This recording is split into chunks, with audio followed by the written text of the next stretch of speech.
Assalamualaikum. Nama saya Syed Muhammad Syukur bin Syed Juz. Dan hari ini kita akan berbincang pasal apa itu tamadun Melayu.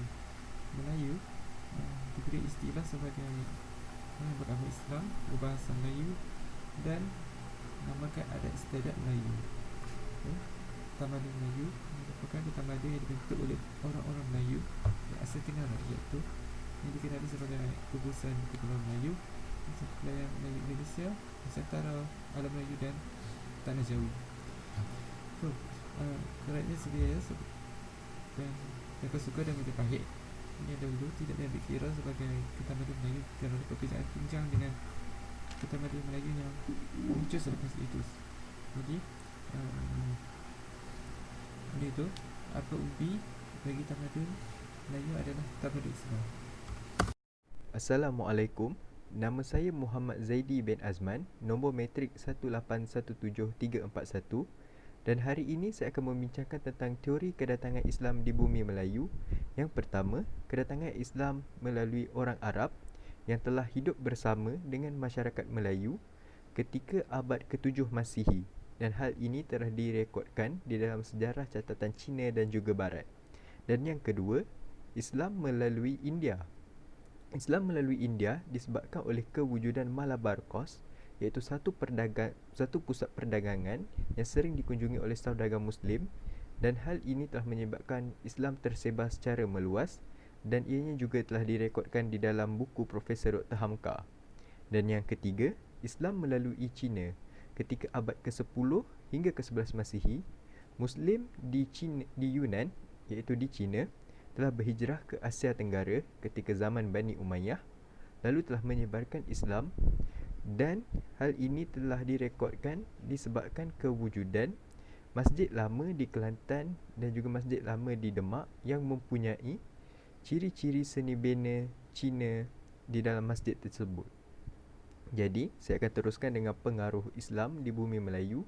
Yang pertama, melalui daripada segi politik, di mana agama Islam telah menjadi agama rasmi di Melaka dan gelaran raja telah diubah kepada gelaran sultan. Yang kedua, kepercayaan, iaitu kepercayaan daripada animism dan juga Hinduism telah berubah kepada agama yang tauhid, iaitu agama yang mempunyai Tuhan yang satu dan yang dinamakan sebagai Allah. Dan yang ketiga, iaitu tulisan. Huruf Arab telah diperkenalkan di bumi Melayu dan ianya telah dimodifikasi menjadi satu tulisan Jawi yang sering digunakan di dalam urusan rasmi atau tidak rasmi. Terima kasih. Assalamualaikum warahmatullahi wabarakatuh. Nama saya Nik Haris Rukaini bin Nik Kamar Zaman, matrik nombor 1813509. Kejatuhan tamadun Melayu, faktor dan akibat. Animisme, Hindu dan Buddha adalah unsur-unsur lain daripada masyarakat Melayu yang juga telah menjadi penerima pengaruh negatif fahaman budaya Barat atas kesan penjajahan Portugis dan Inggeris. Penjajahan Barat turut meninggalkan kesan iaitu mengubah budaya keusahawan dalam masyarakat Melayu. Ia secara tidak langsung melenyapkan ciri-ciri keusahawanan dan hilangnya golongan Melayu yang pada satu ketika Melayu menguasai perdagangan di Asia Tenggara. So ini adalah kesan kolonialisme Barat. Golongan pedagang Melayu dan Jawa pada ketika itu adalah komuniti pedagang yang mengimport dan mengeksport komoditi atas dasar mandiri, menyediakan modal, membiayai urus niaga, mengatur kapal secara besar-besaran serta menggunakan kapal yang paling maju pada waktu itu untuk berdagang ke tempat-tempat yang jauh. Kehilangan ciri-ciri keusahawanan Melayu yang menyebabkan kejatuhan penguasaan pedagang Melayu merupakan satu proses bertahap bermula pada abad ke-17 apabila Belanda menguasai Indonesia dan kehadiran Portugis di tanah Melayu.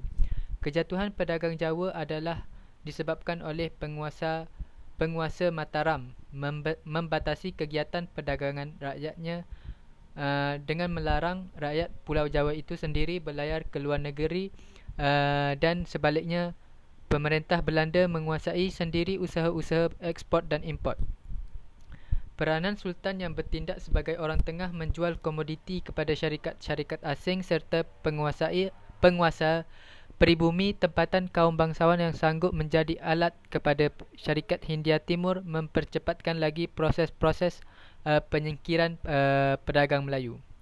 Syamsul Alam MS ada menyebut di mana faktor-faktor yang telah memundurkan kebudayaan dan peradaban Melayu kepada beberapa faktor, akan tetapi faktor terpenting ialah kejatuhan Kesultanan Melayu Melaka di tangan Portugis yang menyebabkan perubahan ulung terhadap struktur perekonomian orang Melayu, yang melemahkan ekonomi dan penguasaan perdagangan orang Islam adalah kejatuhan kuasa politik, lalu diganti oleh etnik timur yang lain seperti bangsa Cina yang sehingga sekarang mendominasi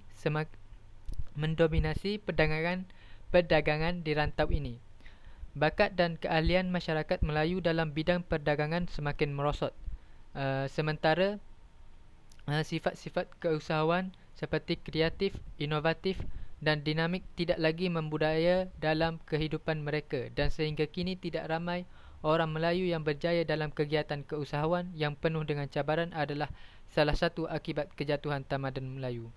Selain itu, pergantungan tanah, sikap menghormati tempat tinggal, tidak mencari keuntungan untuk diri sendiri serta mengamalkan hidup sederhana dan tidak mementingkan keduniaan sangat mempengaruhi pola pemikiran masyarakat Melayu daripada masyarakat dinamik dan kreatif dalam kehidupan sosioekonomi yang menjadikan masyarakat yang fatalisme. Dalam pada itu juga, pembesar-pembesar telah melakukan dasar-dasar yang di mana Melayu turut menyumbang kepada kemerosotan sistem nilai masyarakat Melayu. Mengulas pandangan Abdullah Munshi di mana kemiskinan dan keterbelakangan dalam kalangan orang-orang Melayu di zaman feudalisme mempunyai hubungan rapat dengan usaha menindas yang dilakukan oleh pemerintah. Golongan elit serta pemerintah membunuh inisiatif dan keinginan rakyat untuk bekerja, telah membiarkan rakyat kekal dalam kebimbangan terhadap ketidakadilan dan keserakahan golongan pemerintah dan bangsawan. Rakyat biasa yang mempunyai lebihan wang atau makanan turut dirampas oleh pemerintah yang menyebabkan mereka turut merasa selamat untuk terus berada dalam kemiskinan dan mengekalkan sikap malas sepanjang hayat. Sekian, terima kasih. Assalamualaikum warahmatullahi wabarakatuh dan selamat sejahtera. Saya Wan Hamizan bin Wahyudin, matrik nombor 18-12525. Dalam video ini, saya akan menerangkan cabaran ekonomi kepada tamadun Melayu hari ini. Masyarakat Melayu sudah lama bergiat dalam kegiatan ekonomi sejak zaman dahulu lagi, dan ia semakin memuncak pada era zaman Kesultanan Melayu Melaka.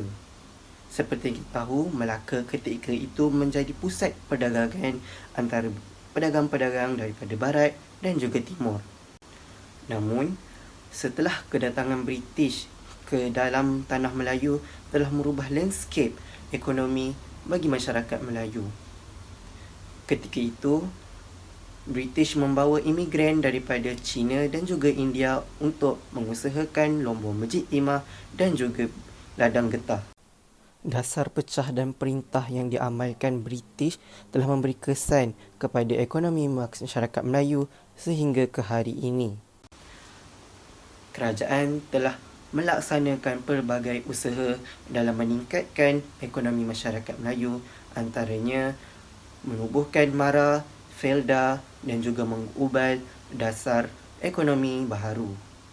Peratusan equity tertinggi yang mampu dicapai masyarakat Melayu di Malaysia ialah 23% pada tahun 2011. Namun, ia menurun dari tahun ke tahun sehingga kepada 16% di 2015. Tetapi, usaha-usaha ini tidak mampu untuk meningkatkan taraf ekonomi masyarakat Melayu kerana beberapa sebab. Antaranya, sikap pengusaha-pengusaha Cina yang lebih gemar mengambil pekerja dari bangsa mereka sendiri. Ini dibuktikan daripada laporan Dr. Hyuk On Lee daripada Universiti Malaya dan juga Dr. Abdul Khalid dari UKM yang menunjukkan sebanyak 22.1% pemohon Cina dipanggil untuk temuduga manakala 4.1% bagi pelajar Melayu. Sedangkan mereka mempunyai taraf pendidikan yang sama dan kelayakan yang sama. Selain itu, syarikat swasta yang diterajui oleh majikan Cina akan mengenakan syarat di mana calonnya perlu fasih bertutur dalam bahasa Mandarin sebagai usaha untuk menghalang daripada Bumiputera dan juga Melayu untuk diambil kerja dalam syarikat mereka. Kenyataan ini disokong oleh pengarah Institut Perniagaan Beretika Malaysia iaitu Dr. Zainal Abidin Abdul Majid. Selain daripada 3 punca yang saya sebutkan, terdapat juga faktor-faktor lain yang menjadi punca kepada kemerosotan ekonomi masyarakat Melayu. Oleh itu, kita perlulah saling bekerjasama dan mengambil langkah-langkah yang lebih proaktif untuk berdaya saing dengan bangsa-bangsa lain dalam bidang ekonomi. Assalamualaikum warahmatullahi wabarakatuh. Nama saya Ahmad Faris bin Muhammad Faisal dengan matric number 1814905. Jadi saya akan bercakap tentang cabaran tamadun Melayu Islam pada era globalisasi dari aspek cabaran budaya. Jadi cabaran yang dihadapi boleh dikategorikan kepada dua cabaran, iaitu cabaran yang datang daripada dalam sendiri dan cabaran yang datang daripada luar. Dan cabaran yang datang dari dalam ini boleh diinterpretasikan sebagai cabaran sosio-budaya di mana ia berpunca daripada kemajuan dan perubahan yang berjaya dikecapi, yang akhirnya menjerat anak-anak muda dan menyebabkan mereka terlibat dalam gejala sosial seperti terlibat dengan dadah dan sebagainya. Seterusnya, cabaran yang kedua iaitu anasir yang datang daripada luar. Anasir ini agak mempengaruhi cabaran dari dalam seperti yang telah dinyatakan, malahan ia boleh dikatakan sebagai kayu api kepada berlakunya perubahan dalam adat dan budaya masyarakat Melayu. Ia bermula daripada golongan yang membawa pemikiran liberalism dan sekularisme yang diwarisi daripada penjajahan British. Walaupun setelah mencapai kemerdekaan, mereka masih berpegang kepada paradigma pemikiran penjajah. Mereka berpegang kepada agenda penjajah, iaitu idea orientalis, berbanding pemikir dari kalangan ilmuwan Islam dan tanah Melayu sendiri. Golongan pro-barat inilah menjadi pencetus kepada sikap suka meniru secara tidak rasional terhadap nilai-nilai barat, antaranya cara berpakaian dan sambutan perayaan seperti perayaan Hari Kekasih. Malahan dengan meningkatnya penggunaan media sosial, anak-anak kita lebih terdedah kepada budaya-budaya ini. Antara lain ialah budaya melakukan tarian yang kurang senonoh, seperti tarian yang ada dalam aplikasi TikTok dan sebagainya. Budaya baru seperti ini memang tidak dinafikan mampu mencemarkan adat dan budaya Islam jika dilakukan secara berleluasa. Jadi sekian. Assalamualaikum. Assalamualaikum warahmatullahi wabarakatuh. Nama saya Muhammad Ashraf bin Muhammad Tan, nombor matrik 1816727. Seterusnya adalah cabaran dari segi dalam bidang pendidikan. Seperti yang kita ketahui, pendidikan amat penting kepada masyarakat kerana ia akan membantu dalam proses pembangunan sosial sesebuah komuniti. Pendidikan melibatkan semua lapisan masyarakat, namun ia sangat berkait rapat dengan kanak-kanak dan remaja kerana pada usia mereka amat mudah untuk menerima ilmu yang baharu. Normalnya, kanak-kanak dan remaja akan mengikuti apa sahaja tindak tanduk dan perbuatan seseorang individu yang mereka anggap sebagai role model. Di sini, munculnya satu cabaran tamadun Islam Melayu Islam yang baru, iaitu untuk mengetengahkan pelajaran sirah dan tamadun Islam dalam pelajaran di sekolah. Permasalahan tentang minat dan prestasi yang kurang memuaskan dalam mata pelajaran ini bukanlah satu perkara yang baru. Malah ia telah lama berlaku dalam sistem pendidikan Indonesia. Dan penyelesaian haruslah dicari. Contohnya guru-guru haruslah menarik perhatian pelajar dalam pelajaran ini. Contohnya seperti menyediakan presentation yang menarik tentang tokoh-tokoh Islam terdahulu, bukan sahaja terdahulu, malah tokoh-tokoh Islam sekarang, agar pelajar tertarik untuk mendalami ilmu tersebut dan akan mengikuti jejak langkah tokoh-tokoh tersebut. Yang kedua adalah cabaran sebagai seorang pendidik untuk memanfaatkan setiap pelajaran. Pendidikan berkembang seiring dengan perkembangan dunia. Begitu juga dengan Malaysia sendiri yang telah mengalami proses transformasi secara radikal dalam bidang pendidikan sejak tahun 1990-an. Maka wujudlah berbagai program di peringkat sekolah yang mempunyai aliran baru seperti Sekolah Bestari, Projek Sekolah Net, Projek Smart Lab, Projek Sekolah Vista dan sebagainya.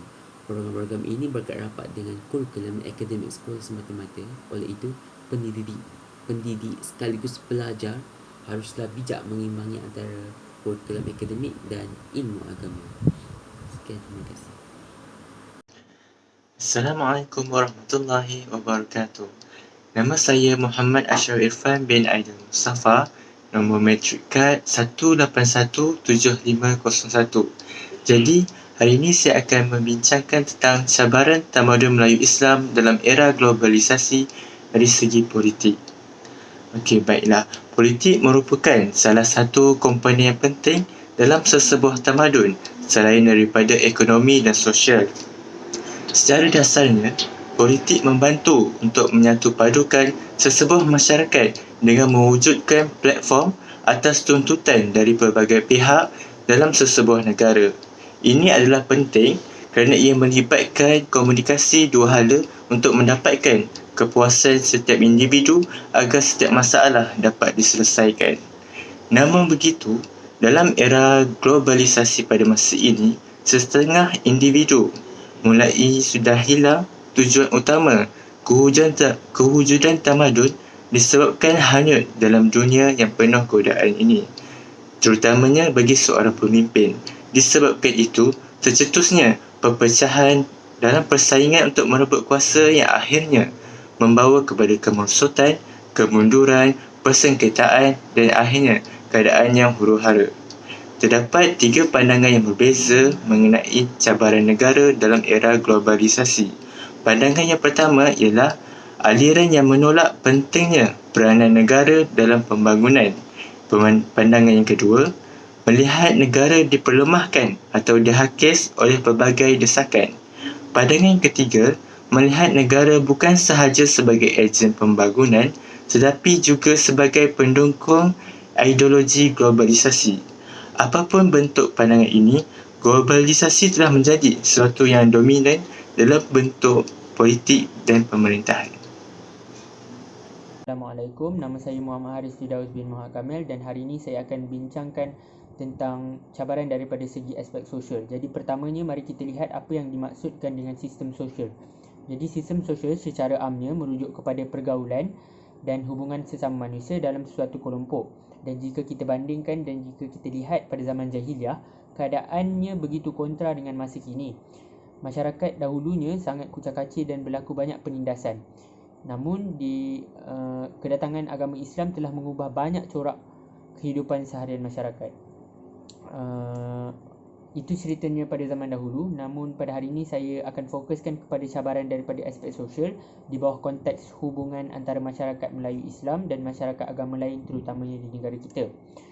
Seperti yang anda tahu, negara kita sangat terkenal dengan kepelbagaian kaum dan etnik yang ada, dan disebabkan faktor itu komunikasi menjadi tunjang utama dalam mengekalkan hubungan antara manusia walaupun berbeza dari segi agama dan budaya. Namun jika kita lihat di negara kita pada masa kini, walaupun bahasa Melayu menjadi bahasa pengantara utama di negara kita, masih terdapat begitu banyak bahasa dan dialek lain yang digunakan dalam kehidupan seharian masyarakat. Jadi kata lainnya, penggunaan bahasa Melayu tidak digunakan secara holistik atau keseluruhan dan menyebabkan kita gagal mewujudkan komunikasi yang berkesan. Kerana masih terdapat lagi rakyat negara kita yang tidak boleh bertutur dalam bahasa Melayu yang betul. Dan banyak faktor yang menyumbang, antaranya sekolah-sekolah yang berlainan jenis mengikut kaum dan komuniti setempat. Dan disebabkan komunikasi yang tidak berkesan itu, Masyarakat lebih gemar bergaul dengan kaum mereka tersendiri, tidak kira sama ada Melayu, Islam, Cina atau India. Dan disebabkan komunikasi dan bahasa, masyarakat tidak berminat untuk bergaul dengan masyarakat berlainan agama dan bangsa. Dan disebabkan itu, ia mewujudkan semangat perkauman yang kuat dan dari situ timbulnya isu-isu perkauman. Sebagai contoh, saya bawa isu tulisan Jawi, tuntutan Hindraf dan sebagainya. Dan oleh kerana komunikasi, masyarakat terbahagi kepada bangsa masing-masing dan masing-masing merasakan mereka lebih berkuasa. Jadi hubungan antara masyarakat Melayu Islam khususnya dengan masyarakat lain, agama lain akan terjejas. Namun pada hakikatnya, jika kita lihat, Islam tidak mengajar manusia untuk bergaduh sesama sendiri. Dan pada pandangan saya, komunikasi antara kaum itu sangat penting bagi mewujudkan kesepakatan. Namun jika kita lihat pada komunikasi dan bahasa saja tidak cukup, toleransi antara masyarakat juga memainkan peranan penting dalam menghadapi cabaran ini dan menjaga hubungan masyarakat yang berbeza agama. Assalamualaikum, nama saya Abdul Malik bin Sheikh Muhammad daripada KAED, matrik nombor 1814997. Saya akan membincangkan tentang kesimpulan. Iktibar yang dapat kita peroleh adalah walau bagaimanapun kita haruslah bersatu padu dalam melakukan sesuatu untuk sentiasa mengekalkan perpaduan yang kukuh. Hal ini dapat memudahkan rakyat bersatu melakukan sesuatu keputusan dan mengelak berlakunya pergaduhan dan berbalahan. Selain itu, kita harus menyemai sifat cinta akan negara, bangsa agar dapat memberikan semangat kepada diri, individu dan juga komuniti supaya mereka ambil berat dan jaga keamanan negara bersama. Okey, dalam hal ini rakyat juga dapat memajukan negara dengan niat untuk memperbaiki atau menyenangkan ekonomi dan sosial rakyat serta negara. Dan seterusnya, rakyat harus memilih pemimpin yang berwibawa supaya tidak berlakunya korupsi ataupun sesuatu yang mendatangkan keburukan kepada rakyat dan negara. Akhir kata, kita haruslah menyemai rasa ingin tahu dan dalam diri rakyat Malaysia supaya rakyat akan ketahui kebenaran serta mereka akan lebih semangat untuk memajukan negara bersama serta mengelakkan negara diancam oleh kuasa luar sekali lagi. Assalamualaikum dan salam sejahtera. Saya Muhammad Fitri bin Muhammad Sultan, nombor matrik 1911675. Saya akan menerangkan tentang cara untuk mengekalkan warisan. Sebagaimana yang kita semua tahu, warisan merupakan sejarah negara ataupun khazanah negara yang pernah dimiliki ataupun sedang dimiliki oleh seseorang atau satu kelompok masyarakat yang mana ianya telah menjadi satu tanggungjawab bersama untuk melindungi dan juga mengekalkannya untuk generasi yang akan datang. Warisan kita adalah ilmu, pengetahuan serta kepakaran yang telah diwariskan kepada kita melalui cara hidup serta kepercayaan yang dijelmakan melalui objek budaya. Terdapat beberapa langkah untuk mengekalkan warisan ataupun sejarah negara kita. Yang pertamanya adalah dengan menjadikan mata pelajaran sejarah sebagai mata pelajaran wajib bagi setiap pelajar. Hal ini akan menyebabkan ataupun memberikan pelajar peluang untuk mendalami dan juga memahami dengan lebih lanjut apa yang pernah ataupun telah berlaku kepada negara kita ataupun tamadun kita, tamadun Melayu kita pada satu ketika dahulu.